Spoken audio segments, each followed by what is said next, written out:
Hey, how we doing, everybody? Matt here with OddsJam, and I have some player props to lock in for the afternoon slate. So, if you're watching this and you haven't already watched my three player props for the early slate, then definitely check that out. In this video, I have two player props for the late slate, the afternoon slate, whatever you want to call it. But since we are on NFL game day and the clock is ticking, I won't dilly dally. The first play that I'm going to lock in here is Aaron Jones over rushing yards.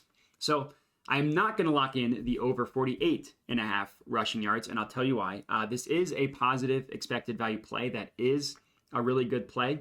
But if you open the event page in a new tab, I actually found a play that I liked a little bit better getting on WinBet over 45 and a half as opposed to over 48 and a half. So I got it 3 yards lower, which obviously is a little bit safer there. And I'm only accepting for 15 cents of juice. So it's 15 cents worse in terms of the odds, going from minus 110 to minus 125. But I thought this was a little bit better because it's a little bit safer. Getting that 3 yards I thought was worth it. So I'm going to put a full unit on this one as well.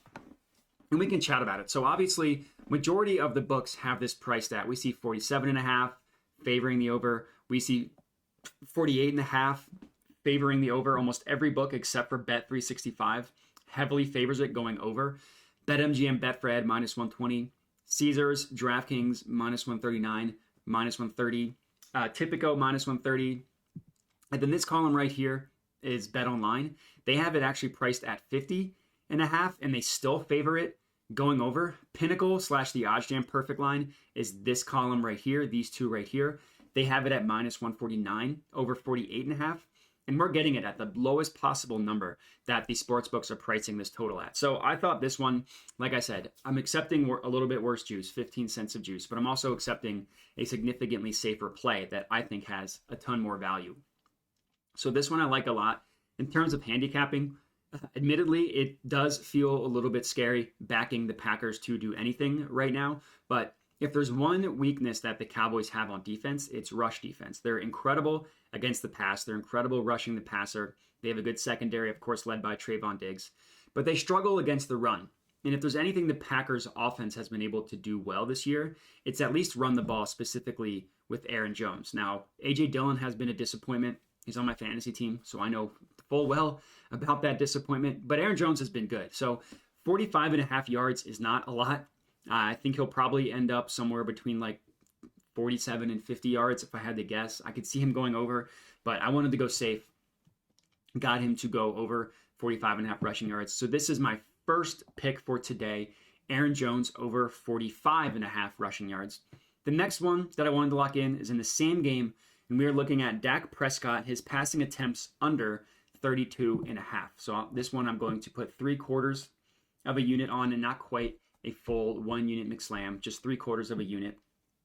But another play that I do really like and think is really good. So the OddsJam no vig odds that's calculated in this column right here prices this at about minus 122 if we round up from minus 121.84.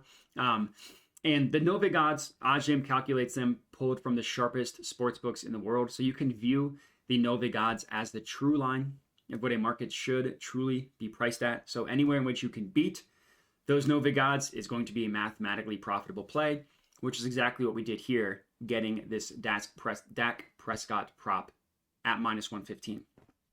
And then another thing that I like to do, similar to what I did with the Aaron Jones one, is just look into all the other markets, look into all the other sports books, and see where they're pricing this play at.